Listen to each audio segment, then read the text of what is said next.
Boa noite, pessoal. Mais uma quinta-feira, mais um dia de live. Deixa eu arrumar aqui. O pessoal já tá entrando. Hoje o papo é muito bacana. Educando financeiramente nossa equipe de trabalho. E aí?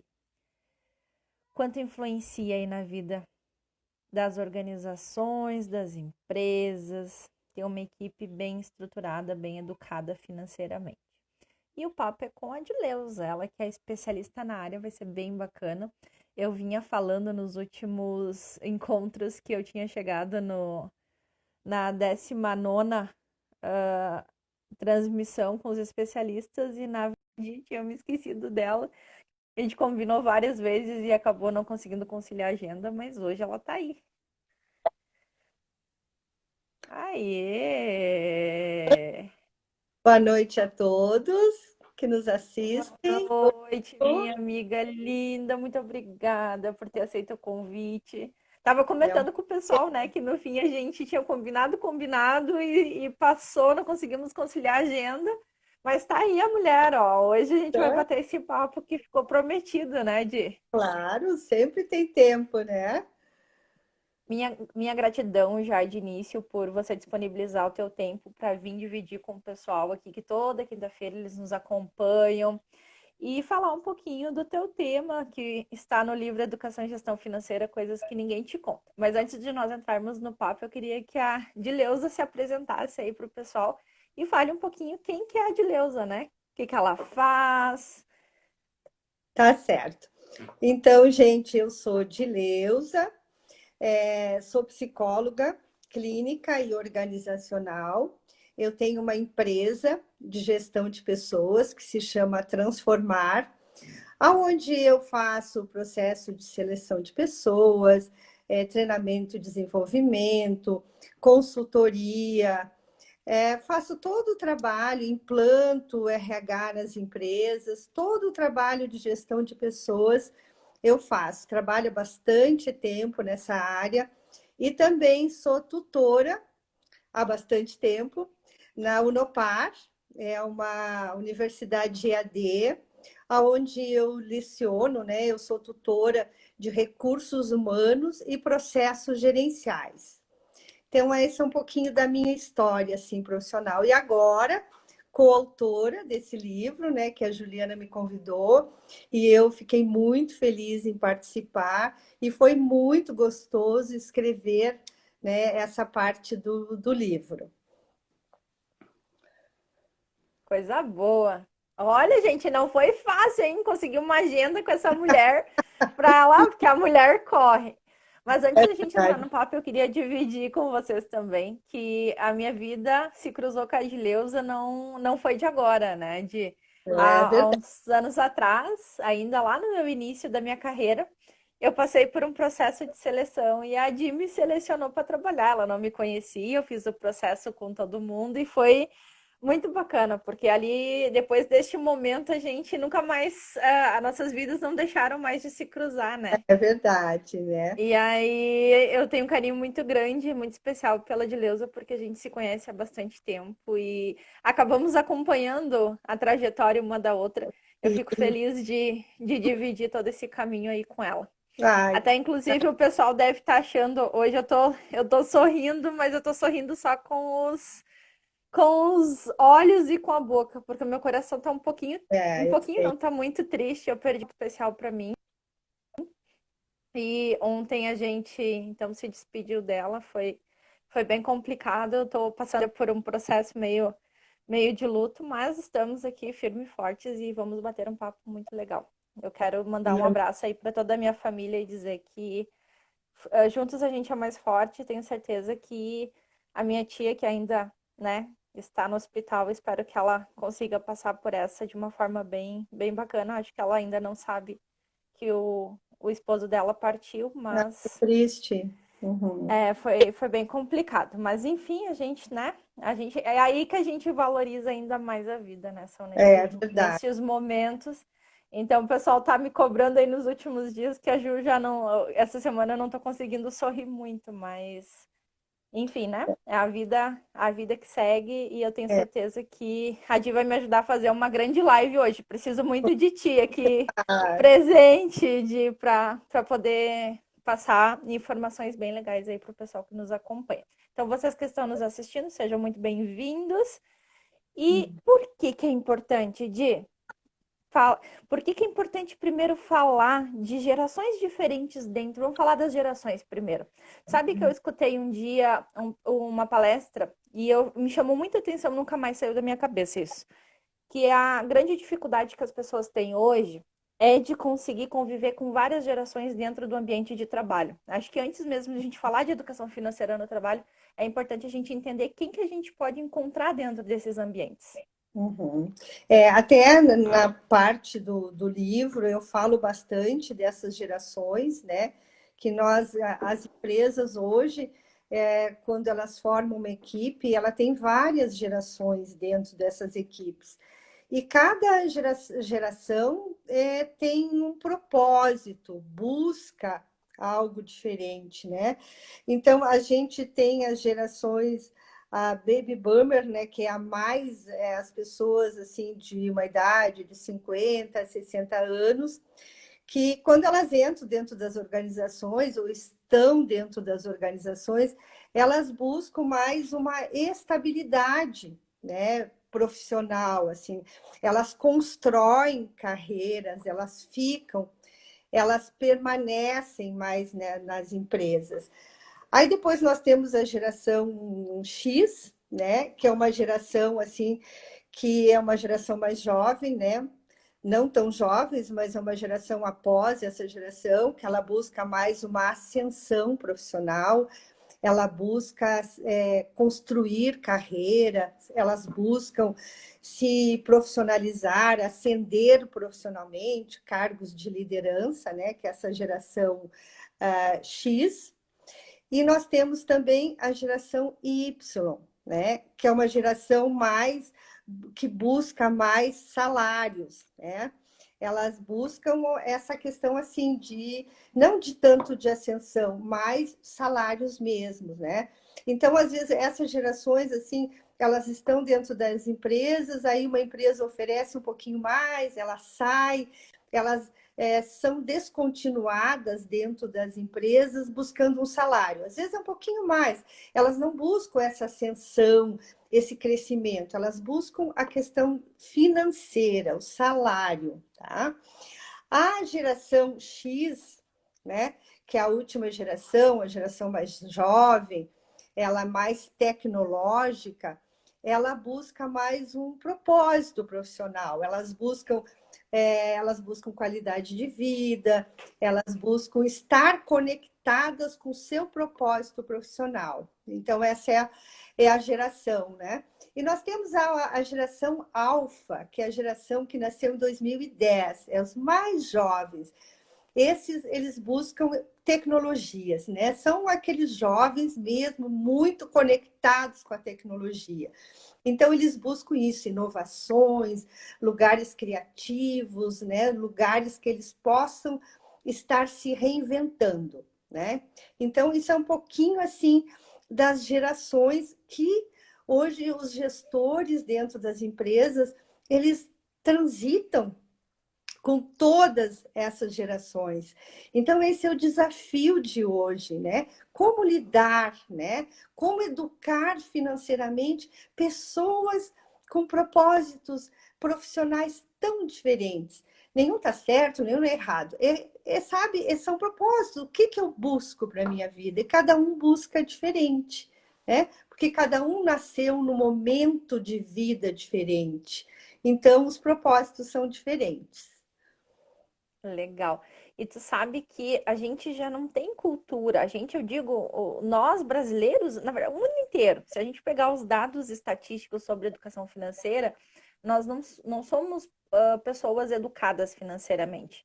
Não Uhum. nascemos, a gente não desenvolve isso lá no início da vida. A gente desenvolve isso ao longo do caminho, a gente vai aprendendo com a vida.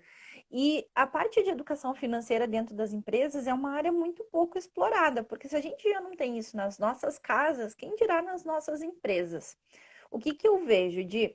Que é um problema muito grande aquele cara, por exemplo, que ele vai trabalhar pensando em pagar os boletos.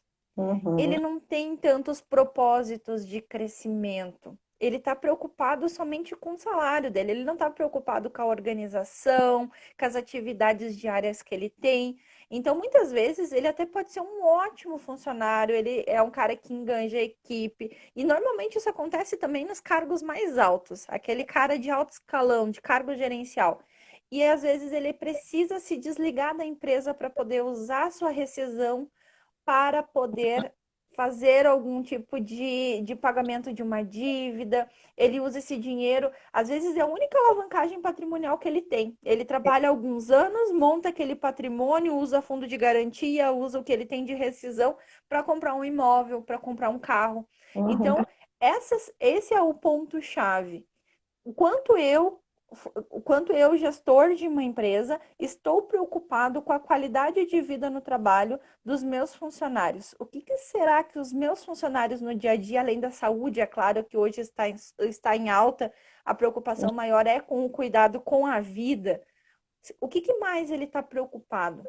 Será que ele está preocupado com a estabilidade financeira dele, porque ele tem uma família para sustentar? Ou será que ele está preocupado porque ele tem filhos pequenos em casa que não estão indo para a aula neste momento e ele não tem com quem deixar esses filhos e muitas vezes ele não tem nem como pagar alguém para ficar com esses filhos? Então, a gente está vivendo um momento de muita incerteza e impacta diretamente na nossa qualidade de trabalho no dia a dia. E a gente não quer ressaltar só o quanto a pessoa produz dentro da empresa, que não tem só a ver com a produção, mas uma questão social também, porque a pessoa fica dentro do trabalho, a Dia pode falar isso com uma propriedade gigante, as pessoas procuram felicidade, elas passam mais tempo dentro das suas empresas do que com a sua família. A gente passa muito tempo com essas pessoas.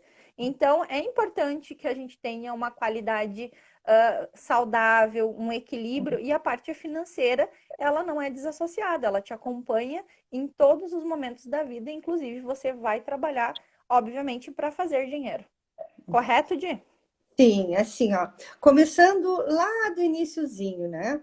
Assim, seria muito importante que a gente conseguisse educar as nossas crianças, né? Lá no início, assim, educar financeiramente, ter um trabalho, né, dos pais com as crianças, o que que é realmente necessário, o que é preciso, né? Então, dar os limites, né?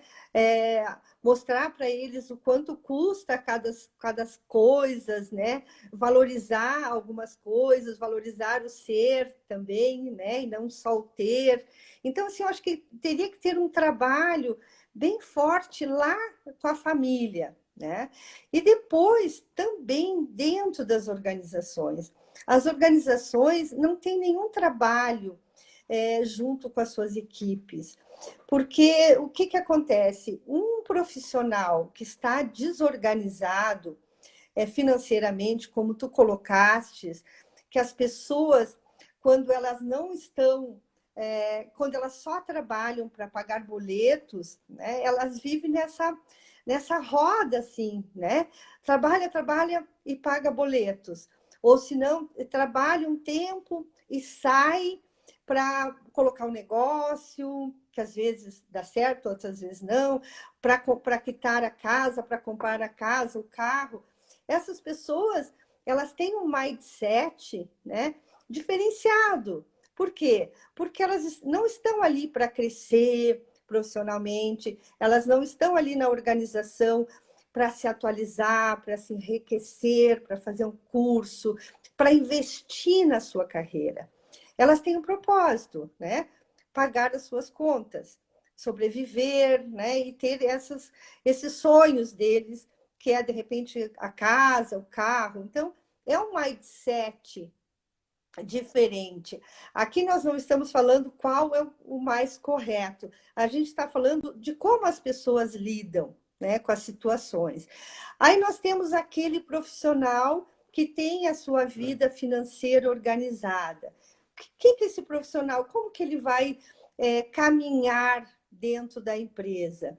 Ele vai ser uma pessoa que vai buscar se atualizar, buscar fazer cursos, vai ser um profissional mais engajado, vai ser um profissional mais empoderado, vai ser um profissional que vai se engajar dentro da sua equipe, vai se relacionar bem dentro da sua equipe, né? Porque ele está mais centrado.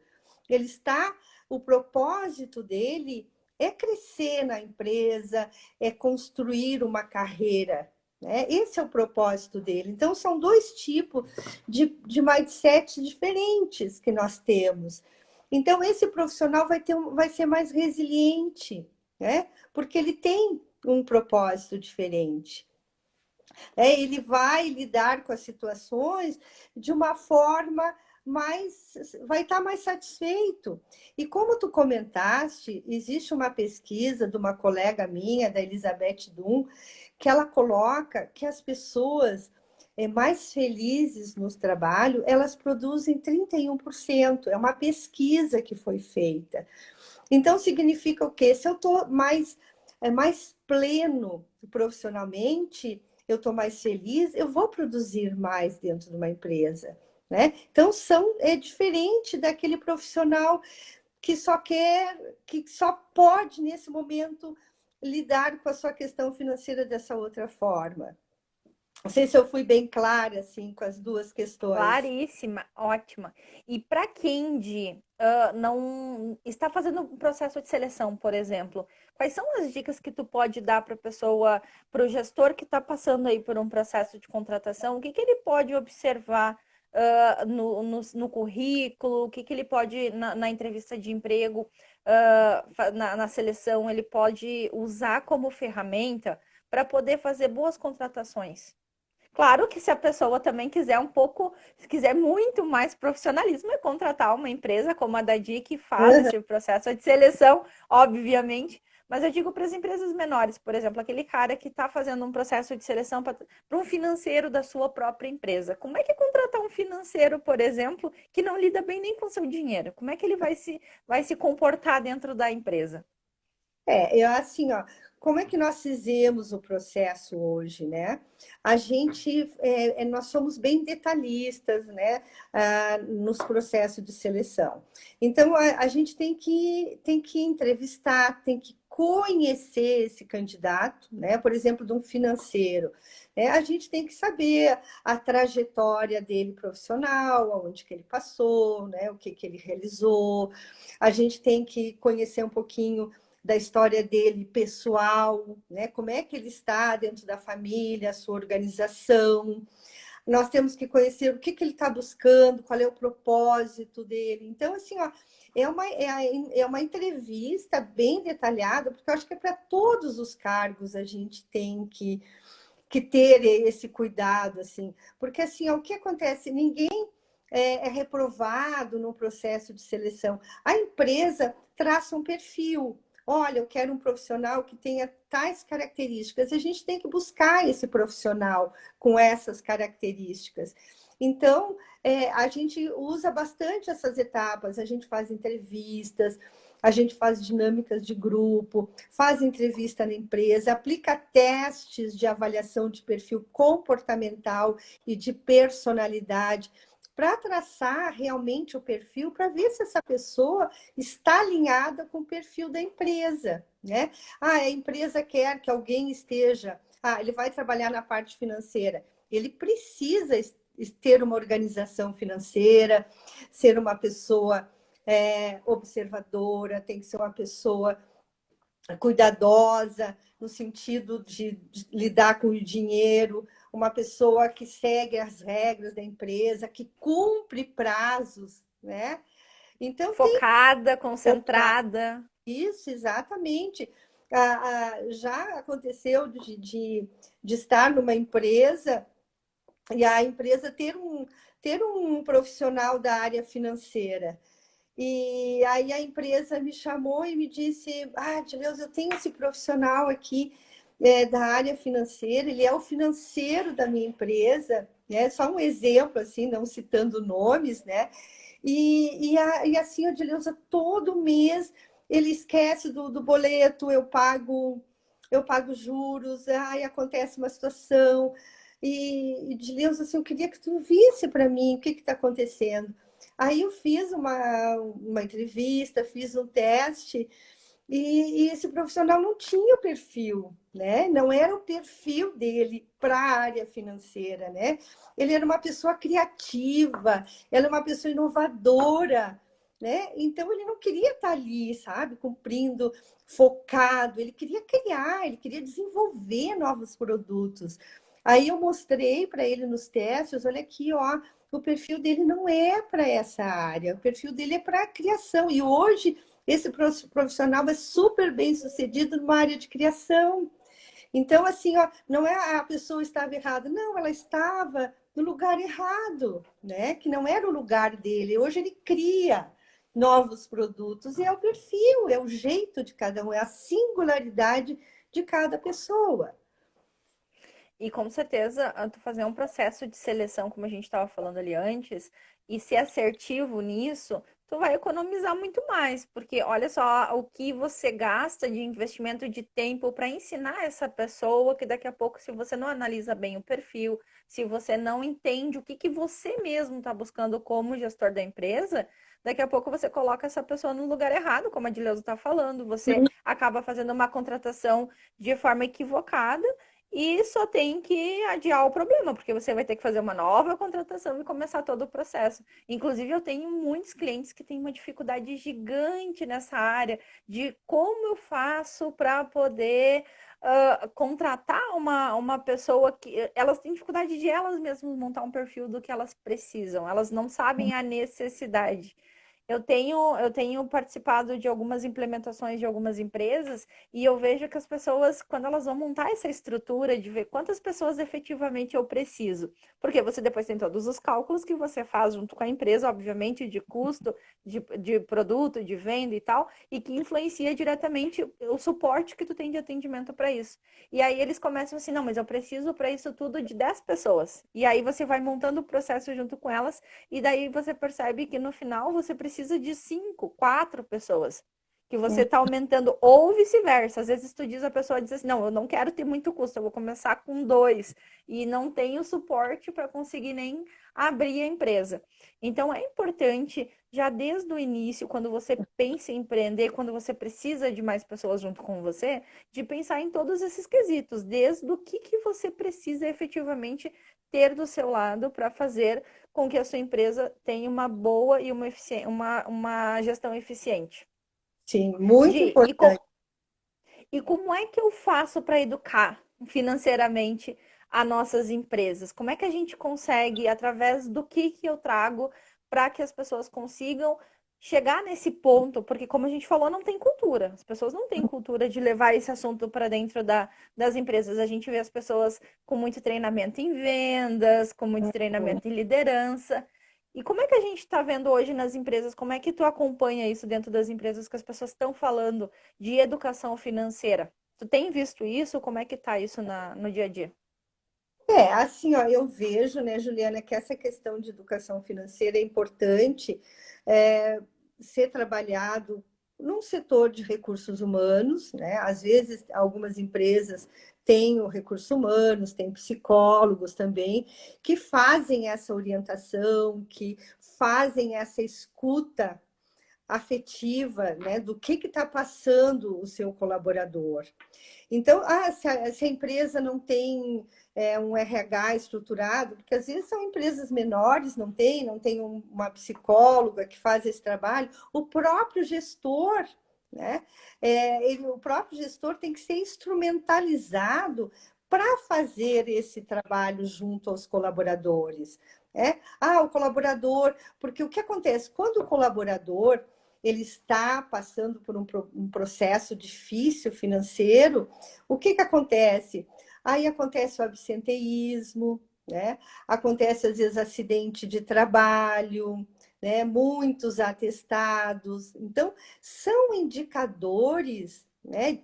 Desmotivação, são indicadores que eles não estão passando por um bom momento da sua vida. Então, aí cabe ao gestor fazer uma escuta, né? Uma escuta amorosa, uma escuta afetiva com o seu colaborador, para saber o que está acontecendo com ele, né? Orientar, instrumentalizar ele, porque às vezes a pessoa já está tá mal e financeiramente que já chega pedindo a sua descontinuidade, né? A sua demissão. Aí cabe o gestor da área conversar, de repente reverter a situação, né? E com ele, junto com ele achar uma solução, porque nós não temos assim hoje nas organizações um setor para isso, né?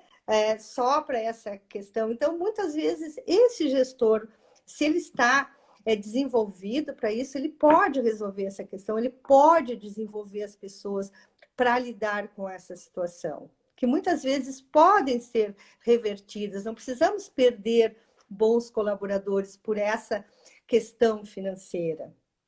Mas É verdade. as empresas ainda não têm essa cultura, né? Essa escuta. E como tu disse, né, a gente está passando por um momento singular das nossas vidas, né? Questões de desemprego, as questões de as pessoas não estarem podendo trabalhar, às vezes não têm onde deixar os filhos. Nós estamos passando por um momento bem difícil.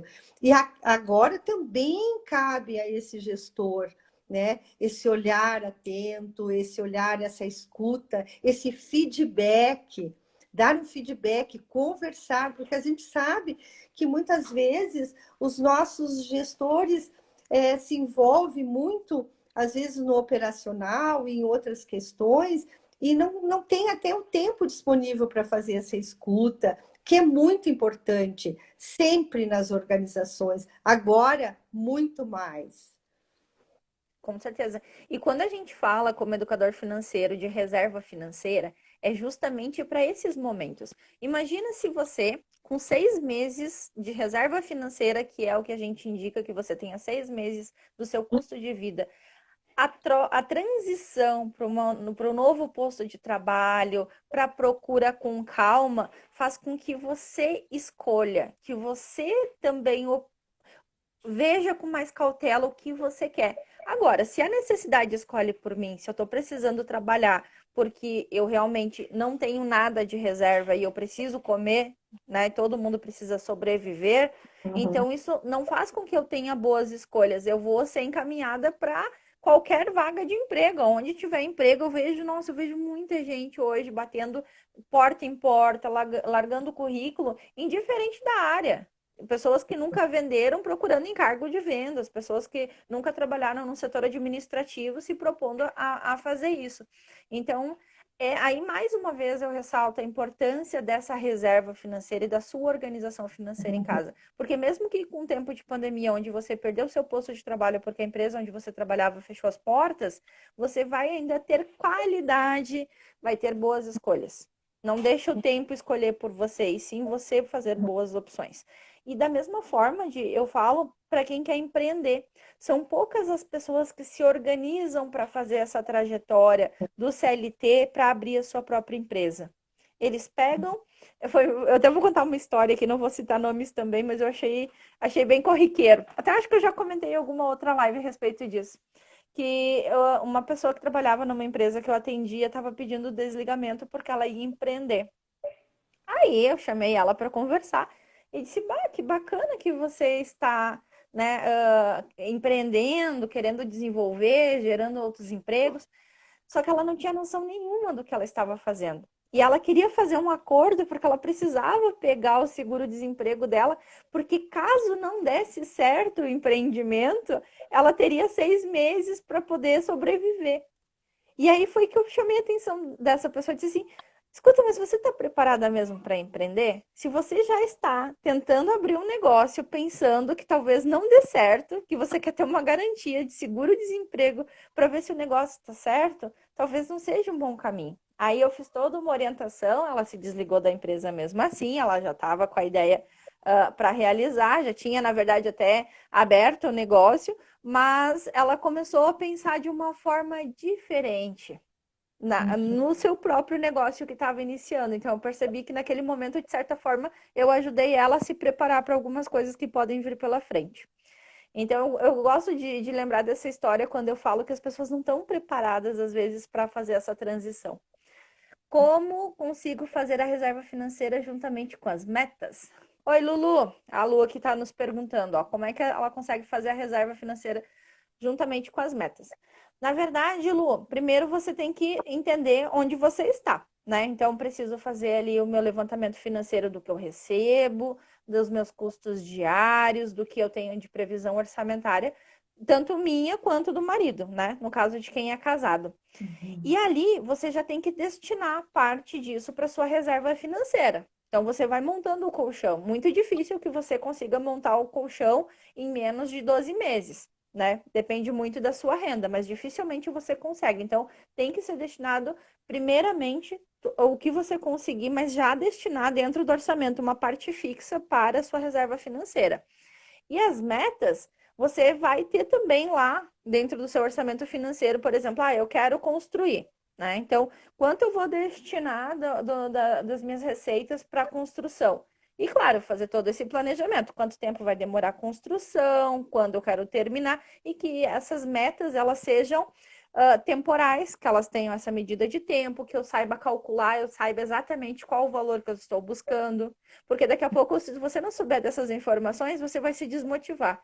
E aí você parece que nunca consegue alcançar aquelas metas, que na verdade são sonhos, né? A gente pega os sonhos, a gente transforma eles em planejamento, que são as nossas metas, os nossos objetivos. E aí a gente consegue realizar o que a gente quer ali na frente.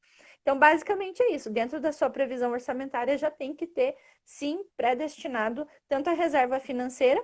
Já montei minha reserva, Ju. E aí, o que que eu faço? Tô com o dinheiro parado lá, 6 meses do que eu preciso de vida. Vou deixar parado esse dinheiro? Não, você pode investir, pode usar já essa reserva como investimento. Mas lembre-se, tem que ser num lugar onde você tenha alta liquidez, ou seja, você pode ir lá e sacar a qualquer momento, porque a gente não sabe quando alguma emergência vai ser necessário mexer. Então, você vai lá e saca isso sem nenhum ônus. E também que, claro, usar bons investimentos que, além de você não ter nenhum prejuízo, que você ainda tem uma rentabilidade boa, que não é o caso da poupança. Então, hoje em dia, aí, se vocês perguntarem, Ju, e aí a gente faz milagre na renda fixa, porque não tem tantas opções. Verdade, com a taxa Selic baixa, a gente não tem muita opção mesmo. Olha aqui, ó, quem invadiu a sala da live. Deixa ele dar um oi, senão ele não vai se aquietar ali, ó. Olha lá. Ah, e ainda tem que. Não, e ele ainda tem que pegar o fone, ó. Diz oi lá pra tia Deus, ó. Oi, querido. Oi. Oi, filho! É! Vai lá com o papai. Vamos lá. Quer escutar? Ele quer escutar. Fugiu do pai dele e entrou correndo aqui na sala. Ele já fez isso semana passada. É uma figura. Não, e complementando, né, Ju, as tuas colocações, assim, que tu colocou a questão bem financeira, né? E para abrir um negócio, para empreender, eu acho que a pessoa também tem que ter duas questões assim muito importantes, né? Que é a persistência, né? Ser persistente naquele negócio, colocar as metas, ser organizado e principalmente a resiliência. Tem que ter resiliência, uma boa capacidade de lidar com as frustrações, que quando tu vai empreender, acontece muito na tua vida, né? Nem sempre as coisas dão certo no primeiro momento, mas a gente tem que persistir no sonho, a gente tem que acreditar no sonho e ir atrás, né? Aparece uma pedrinha no caminho, a gente tira essa pedrinha e vamos lá, e ser resiliente, ter força interior para poder suportar algumas frustrações. Isso é muito importante, além de todas as colocações que tu fez a nível financeiro, mas emocional é muito importante, né, para um bom empreendedor, né? Essa resiliência, essa persistência, assim, e nunca desistir dos sonhos, né? Pode ter um percalço no meio do caminho, mas eu vou lá, eu vou tirar e eu vou conseguir, porque às vezes as pessoas acontece o imprevisto, elas desanimam, se frustram e abandonam o sonho. Os sonhos não é para ser abandonados, é para seguir atrás deles, e até conseguir conquistar, né? Então, isso é muito importante. A Lu tá perguntando aqui, Ju, se já tenho a reserva financeira para os 6 meses, posso começar com as metas? Já deveria ter começado, mulher. A gente tem que sim, já. Você já tem a reserva financeira, perfeito, isso é o ideal. Primeiro a gente começa com a reserva financeira, porque como a gente falou antes, se acontecer qualquer coisa, você vai estar segura do que você vai estar fazendo pelo menos pelos 6 meses. As Hum. metas, elas são importantíssimas. Você tem que agora começar já a organizar elas e saber, e elas têm que ter um motivo muito forte, que é o que a Gileuza estava falando. Porque se a gente não tem um motivo muito forte para fazer com que ela dê certo, a gente desiste muito fácil no meio do caminho. A gente costuma usar muito o exemplo da saúde, né? Aquela pessoa que está querendo emagrecer. Se ela só quer perder peso por perder, porque ela quer emagrecer, se aparecer um docinho na vida dela, ela vai comer o docinho. Agora, se ela quer emagrecer porque ela quer ter mais saúde, porque ela quer se sentir melhor, porque a autoestima dela vai ser muito melhor, ela não vai se importar de não comer aquele docinho. Para ela não vai ser um prejuízo, ela não vai ver aquilo como uma perca. A mesma coisa acontece com as metas. A gente precisa entender que elas são importantes e definir quais são essas metas. A gente fala, até tu pode me mandar ali, depois eu posso te encaminhar as informações sobre o que é uma meta SMART. A gente trabalha muito no coaching financeiro sobre isso. Como é que eu faço com que as minhas metas, se eu vejo, eu vou ter a funcionalidade que essas minhas metas elas são alcançáveis. Como é que eu parametrizo isso para conseguir alcançar elas de forma mais organizada? E tem pessoas que elas têm dificuldades, inclusive, de transformar os sonhos em metas. Né? Porque você enxerga aquele sonho gigante lá na frente. Eu quero construir uma casa de 400 mil reais, mas eu ganho 2 mil reais por mês. E eu ainda preciso desses 2 mil reais tirar o meu sustento do dia a dia e fazer tudo que eu preciso fazer, ainda fazer com que sobre dinheiro para minha meta dos 400 mil. Então, o que que acontece? Você vai conseguir comprar a casa dos 400 mil? Vai. Só que talvez isso leve um tempinho a mais. Talvez Uhum. você tenha que comprar uma de 200, alcançar de 200, vender de 200, fazer bons negócios para alcançar de 400. E entender como é que eu faço esse passo a passo para chegar. Porque se eu simplesmente tenho um sonho extremamente grande e eu não souber como fracionar ele para chegar até aquele ponto, vai acontecer o que a Dileuza falou. Eu vou tropeçar no meio do caminho e eu não vou conseguir chegar lá. Então, se você tiver dúvidas ali sobre as metas, pode me mandar que eu te encaminho várias ferramentas que eu utilizo no coaching que eu tenho certeza que vai te elucidar aí como conseguir chegar nas tuas metas. Senão Uhum. eu vou fugir muito aqui da nossa meta de hoje, que é falar ela disse aqui que ela tá meio perdida. Isso aí, manda para mim que eu te encaminho e eu te oriento sobre como chegar nas tuas metas, não tem problema nenhum. Te dou essa força. A Lu é mãe da minha filhada, Maria Luísa. Tenho um carinho gigantesco por ela, uma super amiga. Me manda ali que eu te dou um suporte. Mas É. vamos focar então, no na nossa meta de hoje, que é falar sobre educar financeiramente a Uhum. nossa equipe de trabalho. Então, a gente já falou que é importante fazer um bom processo de seleção, entender o que eu preciso Uhum. para ter um perfil adequado para minha empresa, estudar isso com uma certa coerência, com paciência, com calma, não fazer nada atropelado, e também cultivar a educação financeira dentro da empresa. E eu acredito que isso começa pela própria liderança, pelo próprio gestor. Como Sim. é que eu quero que os meus funcionários, que os meus colaboradores, que a minha equipe seja motivada, seja educada financeiramente, se eles veem na minha empresa um caos no dia a dia? Se É. eles veem eu atrasando boleto, se eles veem eu não organizando as coisas, com desperdício, a gente precisa também ser bons líderes pelo exemplo, correto? Exatamente. E voltando ali, assim, além dos gestores, né? Por exemplo, como eu comentei que é importante educar os filhos lá no início, também os pais, né? Serem exemplos para os filhos, né? Serem organizados financeiramente para os filhos olharem para isso e seguir esse exemplo. Então, é importante o exemplo dos pais, começar lá na infância. Lá na infância, adolescência, pais organizados, vai dar exemplos para os filhos. E os gestores também, né? Se os gestores são organizados financeiramente, eles vão poder desenvolver o papel de gestor, né? Com mais eficiência, porque eles vão poder estar inteiros, né? porque a gente precisa estar inteiro na nossa vida, em todos os sentidos, né? A nossa vida tem vários vieses, né? A parte financeira, afetiva, emocional, saúde física, né? A nossa espiritualidade, né? Nossos relacionamentos, nossas qualidades de vida. Então, a nossa vida são vários, né, vieses, e a gente precisa estar plena neles, né? A gente tem que estar satisfeitos, a gente tem que estar equilibrados, né? E o gestor precisa, né, estar em equilíbrio com a sua vida para poder fazer essa gestão, né, com as pessoas. E principalmente, como a gente está falando em gestão financeira, ele também precisa estar para poder ser exemplo para o seu colaborador. Com certeza. A Lu tá perguntando aqui, tu falou de ensinar as crianças, né? Se com 5 anos já pode ensinar as crianças. Lu, a gente já pode começar com 3 anos. Com Isso. 3 anos a gente já consegue ir educando financeiramente as nossas crianças, com dicas. Até uma dica que eu dou para todos os pais que fazem coach financeiro comigo, em várias programações de rádio, já dei essas dicas também na rede social. Usa, em vez de usar um porquinho colorido, bonitinho, que a gente tem costume de pegar o cofrinho para ensinar as crianças a pouparem, né? A começar a doutrinar a poupança. Só que as crianças precisam ver aquilo crescendo. Então, quando você compra um cofrinho que não consegue visualizar o que tem dentro, ela não instiga aquele crescimento.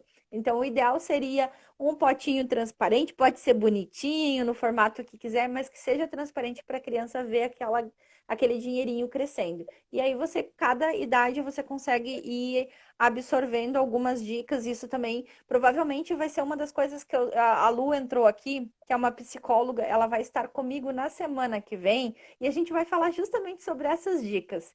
Que vai ser bem voltado para as finanças pessoais e de casa, como educar as crianças. Então, Lu, te convido, ó, a Lu já antecipou a minha live da semana que vem. Te convido para estar de novo na próxima quinta-feira, às 8h30 da noite, comigo e com a psicóloga Luciane, que ela vai estar falando exatamente sobre isso. Vai ter várias dicas bem legais.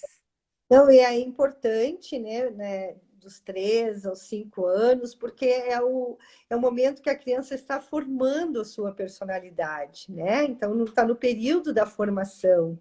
Então, é importante colocar, né, esse foco, esse aprendizado para ela nesse processo de formação de personalidade. Então, dos 3 em diante, já pode começar, né, de uma forma lúdica, né, como a Ju falou, do porquinho, né? Então, ludicamente ir desenvolvendo essa habilidade de se organizar, né, financeiramente as crianças, muito importante.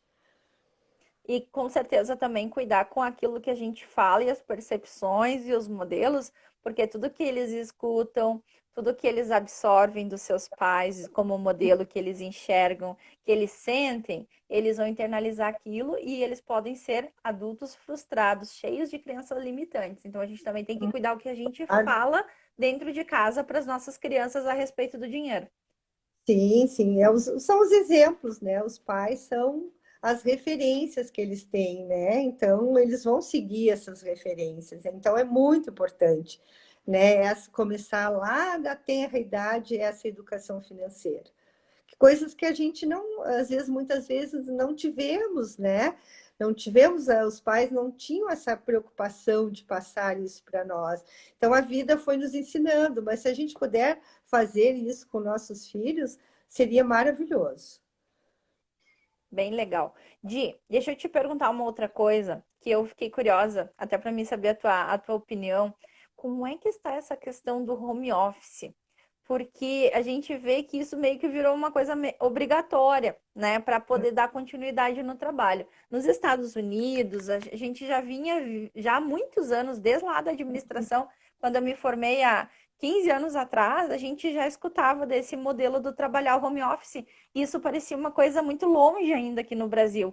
E agora, com a pandemia, isso se transformou de uma forma gigantesca. Então, quer dizer, eu já não trabalho mais dentro da empresa, às vezes equipes que tinham 15, 20, 30 pessoas trabalhando no ambiente, hoje cada uma está numa cidade, num local diferente. Como é que ficam as relações, em questão de relação de trabalho mesmo? quando a gente está trabalhando em casa? Quais são as dicas que tu deixa aí para o pessoal? Porque depois esse vídeo vai lá para o IGTV, então quem não está conseguindo assistir ao vivo agora vai poder acessar esse vídeo e pegar todas as dicas. O que que você acredita que se fica de dica até para as pessoas que estão trabalhando em casa, otimizar ainda mais o que elas estão desempenhando?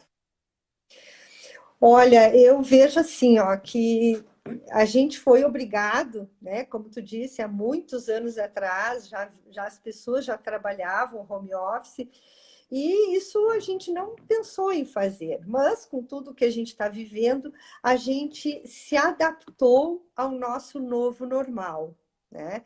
Então, eu vejo assim, tem pessoas que têm dificuldades de se organizar na sua casa, né? Em função assim que tem a família, tem os filhos, né?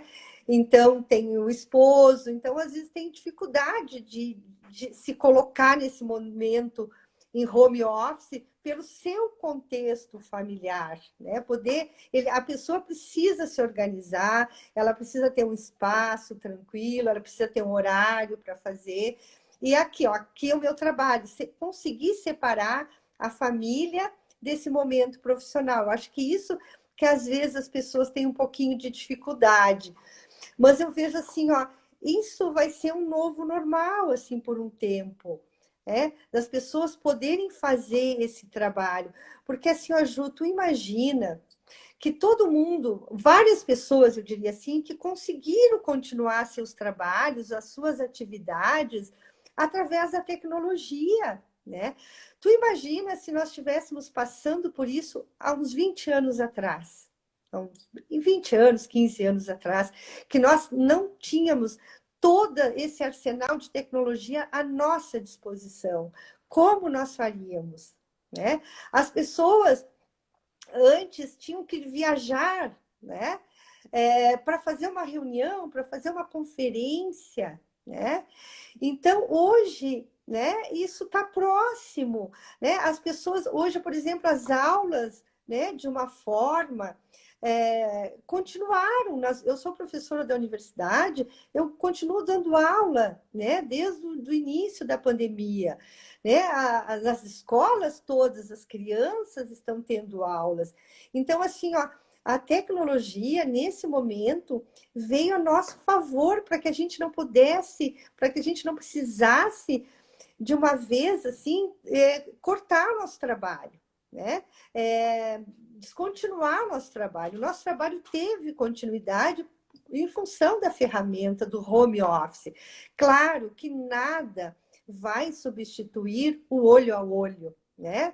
Nada vai substituir o abraço no dia quando tu chega na empresa, nada vai substituir o bom dia, meu colega, como é que tu estás? Vamos conversar, uma reunião, um bom café, nada vai, né? É muito importante. Inclusive a preparação de sair de casa, né? Eu Claro, mesmo, eu confessei em algumas lives aqui que como a gente vai fazer a videoconferência aqui daqui para cima, tu te maqueia, levanta e tal, mas tu tá de pantufa embaixo da mesa aqui. Eu agora, no momento, por exemplo, eu tô de pantufa aqui. Se eu botar o pezinho para cima, que vai aparecer o pezinho para fora. Mas e essa preparação também é importante, né, Dia? Porque se a pessoa está passando por um problema financeiro, por exemplo, que ela já está com essa dificuldade de ser motivado e tal, ela em casa, em isolamento, eu acredito que isso acentue. Né? Não é aquela coisa assim, não, sou obrigada a levantar, tirar meu carro da garagem, a dirigir 1, 2, 3, 10 quilômetros para ir até a minha empresa, onde eu vou me relacionar com as pessoas. E até essa dinâmica do ambiente de trabalho vai me fazer com que eu tenha uma certa amenize essa angústia de momentos que eu estou passando fora da empresa. Então eu busco lá dentro da empresa esse alento, claro. e dentro de casa tu não foge disso, né? É, Você está aqui dentro deste mundo e você sabe que você vai ter que levantar da cama e o máximo que você vai fazer é atravessar a outra porta para ir em algum determinado local onde você esteja trabalhando. Então, eu acredito que essa é uma das coisas que vai fazer com que as pessoas precisem de mais inteligência emocional. Que elas precisem exatamente. estar mais seguras de si mesmo e entender aquilo que motiva elas, o que faz elas levantarem da cama todo dia de manhã. É. Eu tenho conversado, feito bastante atendimentos, né, home office, e eu percebo assim que no início, né, pelos relatos das pessoas, no início elas tiveram mais dificuldades no primeiro mês de trabalhar essa questão assim, de se organizarem, como eu te comentei, né? Se organizarem na sua família, no seu espaço, com seu filho, com seu cachorro, né? Então, porque às vezes eles também estão juntos, né? Então, eles tiveram um mês assim de adaptação. As pessoas me relatam muito isso, assim. Ai, o primeiro mês de Leusa foi muito difícil. Mas depois de se adaptarem, desse processo de adaptação, eles começaram a se organizarem, a ver o lado bom, né, disso tudo. O que é o lado bom? De poder estar em casa trabalhando e também dar atenção para o seu filho, né, que também não está na escola, para o seu marido, poder fazer, estar com as pessoas que gostam e poder também trabalhar. Então, esse foi o lado bom. Assim, eu estou trabalhando em casa, me organizei, né, nos meus horários e consegui conciliar tudo isso. Mas o primeiro mês as pessoas tiveram bastante dificuldades. E agora, como a gente já está há vários meses, as pessoas já se organizaram, né? Então a gente não sabe há quanto tempo esse novo normal vai continuar assim. Mas agora os relatos que eu tenho que agora já está mais contextualizados, já se contextualizaram nesse momento, assim. Até porque o ser humano ele é extremamente adaptável, né? A Isso. gente consegue se adequar a muitas realidades. A gente sofre um pouquinho no início, até eu tava rindo quando tu falou do cachorro, porque a gente tem um husky siberiano, e logo que começou o lockdown, eu peguei o carro, coloquei marido, filho, cachorro no porta-mala e fui pra praia e fiquei 30 dias de frente pro mar e pensando e analisando. E tu sabe que para mim isso foi uma experiência muito bacana, porque assim, eu desfoquei do ambiente aqui. Então, quando eu retornei 30 dias depois, claro, teve toda uma adaptação aqui também, porque o Pedro não tinha com quem ficar, então ele ficava comigo, eu adequava os horários de atendimento nos horários que ele estava dormindo, então foi uma ginástica, foi uma organização, mas lá, esses 30 dias me fizeram dar uma relaxada intelectualmente, assim, de pensar. Parecia que eu não estava tão no foco do problema, né? Eu consegui dissipar isso num ambiente diferente. Quando eu retornei para Canela, que eu comecei a fazer os atendimentos, então, online daqui, foi um pouquinho diferente. Tanto que hoje eu sinto falta da praia, né? Eu tô alguns dias, assim, sem conseguir ir pro litoral. Eu sinto falta do cheirinho do mar, do barulhinho né? Dormir com aquele barulhinho das ondas. E isso, de certa forma, ele acalma o coração e traz uma paz de espírito. E cada um, só você mesmo, assim, para Claro. entender aquilo que te faz bem, se é tomar um café de manhã antes de trabalhar, se você vai dar um time no meio da manhã para tomar um cafezinho, se Isso. você vai usar o celular bem usado ou se você vai usar só para navegar na rede social. Eu olhei ontem de noite e eu vi que eu já estava. O Instagram, ele tem uma informação que ele diz quanto tempo você fica, uma média de tempo que você fica Uhum. no dia, né, mexendo no Instagram.